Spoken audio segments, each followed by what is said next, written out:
We have seen their kind before. They are the heirs of all the murderous ideologies of the 20th century. By sacrificing human life to serve their radical visions, by abandoning every value except the will to power, they follow in the path of fascism, Nazism, and totalitarianism.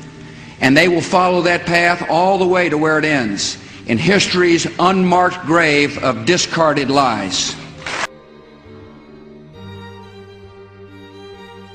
Across Texas, every major newspaper endorses Barack Obama, praising his unifying vision, consistent judgment, and wise foreign policy.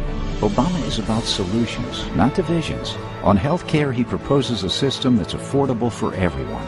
Obama's smart and experienced, the best qualified by skill and temperament.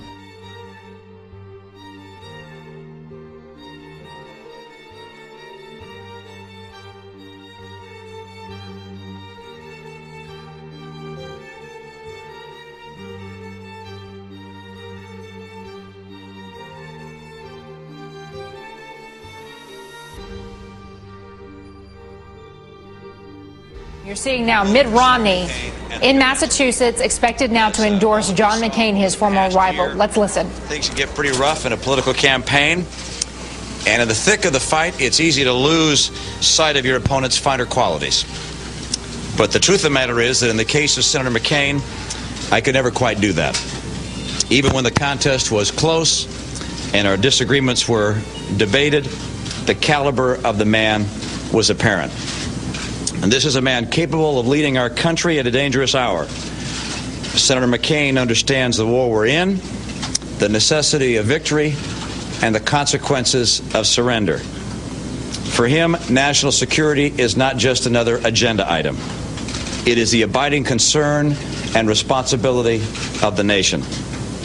This is a man who tied his political fortunes to the fortunes of our country at a time of war. Such courage is not always rewarded in politics, but it was this time, and that's a credit both to the man and to the party he will lead in the election of 2008.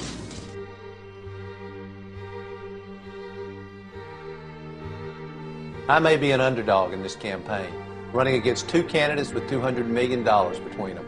But the real underdogs are the middle class and the voiceless in this country, losing ground while CEOs pocket million-dollar bonuses and corporate lobbyists get their way in Washington. ExxonMobil rakes in record profits, gets government handouts, and gas prices go through the roof. At the same time, 200,000 veterans, men and women who wore America's uniform, will sleep tonight under bridges and on graves. We cannot simply replace a bunch of corporate Republicans with a bunch of corporate Democrats. I've never taken a dime from Washington lobbyists or PACs. I know who the underdogs are in this fight. I know that the fight to save the middle class will be an epic battle, and I will never give up. We're going to take the fight to save the middle class all the way to the convention and the White House.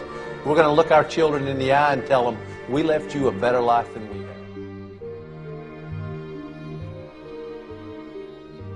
Our National Security Department, he says there is no evidence. It's no different than it was in 2003. You know what I really fear about what's happening here?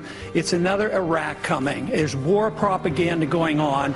And we're arguing, to me, the greatest danger is that we will have a president that will overreact, that we will soon bomb Iran. You need an independent flow of information that you can trust, that has some accuracy, something other than simply government information. You need a historical and political context into which to put that information, because random facts mean nothing to most people without some framework. And finally, you need the widest range of opinion that's circulating in the culture so that people have, in a sense, something to rub up against, somewhere to test their own ideas. And on all three of those things, I think the American media has failed, and I think failed miserably this time around.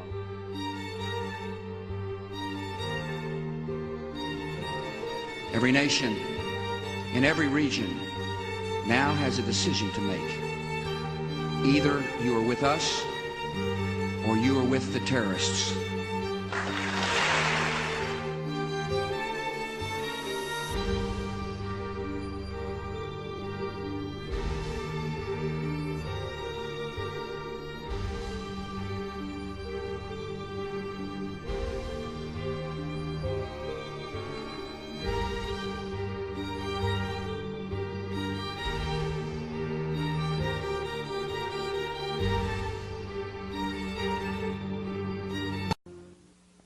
This is a man whose time has come, a strong leader with a proven record.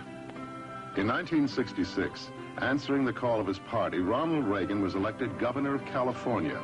Next to president, the biggest job in the nation. What the new governor inherited was a state of crisis. California was faced with a $194 million deficit and was spending $1 million a day more than it was taking in.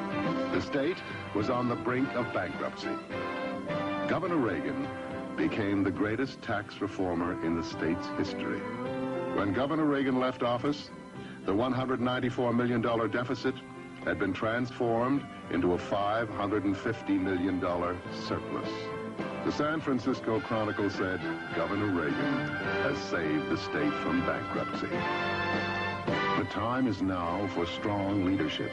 Reagan for president.